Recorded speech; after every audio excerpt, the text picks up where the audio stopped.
नमस्कार, स्वागत है आप सभी का। आप देख रहे हैं 3 का तर्कश। मैं हूं अपर्णा मौजम। शुरुआत कर रहे हैं बलरामपुर से आ रही इस वक्त की सबसे बड़ी खबर के साथ। सूरजपुर डबल मर्डर का आरोपी गिरफ्तार कर लिया गया है। बलरामपुर पुलिस ने आरोपी को गिरफ्तार किया है। पुलिस ने बस से आरोपी को गिरफ्तार किया है।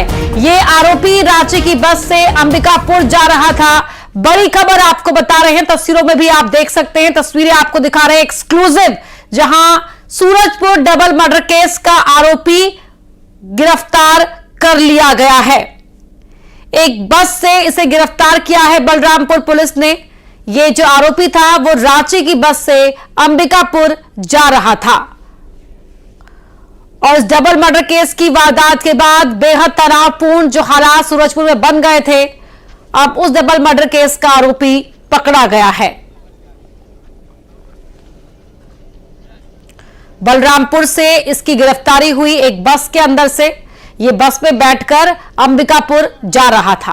रांची की बस थी जिसमें यह सवार था। सूरजपुर से वरुण रॉय और बलरामपुर से सूरज गुप्ता हमारे साथ जुड़ गए हैं, लेकिन पहले सूरज मैं आपका रुख करूंगी, जहां से इसे पकड़ा गया है यह आरोपी।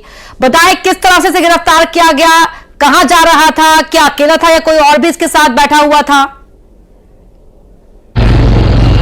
जी मैं बता दूं कि बलरामपुर पुलिस को एक बड़ी सफलता हाथ लगी है। सूरजपुर में हुए डबल मर्डर मामले में जो आरोपी फरार चल रहा था, पुलिस के लिए एक बड़ी चुनौती थी कि उसे कैसे गिरफ्तार किया जाए, लेकिन बलरामपुर पुलिस ने उसे आज गिरफ्तार कर लिया है। इसमें बड़ी सफलता हाथ लगी। आपको बता दें कि आरोपी रांची की बस से अंबिकापुर की ओर जा रहा था, तभी पुलिस को कहीं से पॉइंट मिली और उस बस को घेराबंदी करते हुए कोतवाली सामने थाना के सामने आरोपी को बस से धर दबोचा है। फिलहाल पुलिस उससे भी पूछताछ कर रही है और फिलहाल पुलिस की तरफ से भी कोई भी बयान सामने नहीं आया कि आखिर वो अकेले था या उसके साथ और भी था, लेकिन पुलिस को जो मुख्य आरोपी था उसे गिरफ्तार करने में सफलता हासिल हुई है।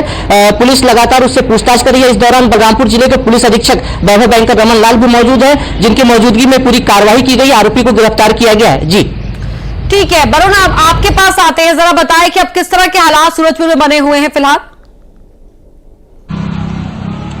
जी देखिए, जिस तरह से जानकारी आ रही है, बलरामपुर में गिरफ्तारी हुई है आरोपी की, क्योंकि लगातार जो 36 घंटे से ज्यादा हो गए हैं और पूरे सूरजपुर में तनाव का माहौल था। पूरे प्रदेश में ही सरगर्मियां बढ़ गई थी दोहरे हत्याकांड को लेकर। ऐसे में अभी का जो फिलहाल बलरामपुर से जानकारी आ रही है, उसके बाद में सूरजपुर में अब पुलिस की मूवमेंट बढ़ गई है। अभी लगातार जो एसपी खुद कार्यालय में मौजूद है, एडिशनल एसपी से लेकर तमाम जो आला अधिकारी और कई थाना के प्रभारी जो है उनके साथ बैठक का दौर चल रहा है। कोई बड़ी मूवमेंट किस तरह से आरोपी को अगर गिरफ्तारी हुई है, किस तरह से यहां लाया जाएगा और क्या कुछ आगे की रणनीति होगी, शायद उस पर चर्चा हो रही है। और देखने वाली बात यह होगी कि अब जो आरोपी से पूछताछ होगा किस तरह का खुलासा होता है कि क्या वो अकेले था, उसके साथ कोई भी और शामिल थे। कई ऐसे जो सवाल हैं जो अभी तक अटके पड़े हुए थे, उसका खुलासा होता है और किस तरह की आगे की रणनीति होती पुलिस की। जी ये देखने वाली बात रहेगी। ठीक है सूरज गुप्ता, जरा ये भी बता दीजिए कि जब जिस बस से इसकी गिरफ्तारी हुई है, इसके पास से कोई सामान ऐसा मिला हो, क्या बता पाया हो ये कहां जा रहा था, किसके पास अंबिकापुर जा रहा था? अभी तक तो ये स्पष्ट नहीं पाया है कि ये किसके साथ था और कहां जा रहा था। फिलहाल पुलिस ने जब इसे बस से उतारा तो यह अकेला था।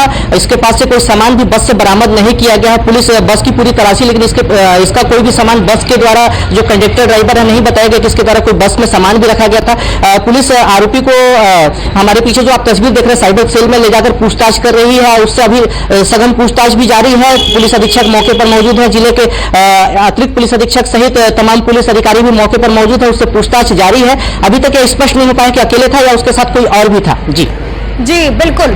वरुण, आप बताएं कि आप, क्योंकि शुरुआत से ही आरोपी के खिलाफ सख्त कार्रवाई की मांग की जा रही थी, अब वहां पर क्योंकि पकड़ा गया है तो अब किस तरह से बातें, क्या कुछ कार्रवाई की बात कही जा रही है?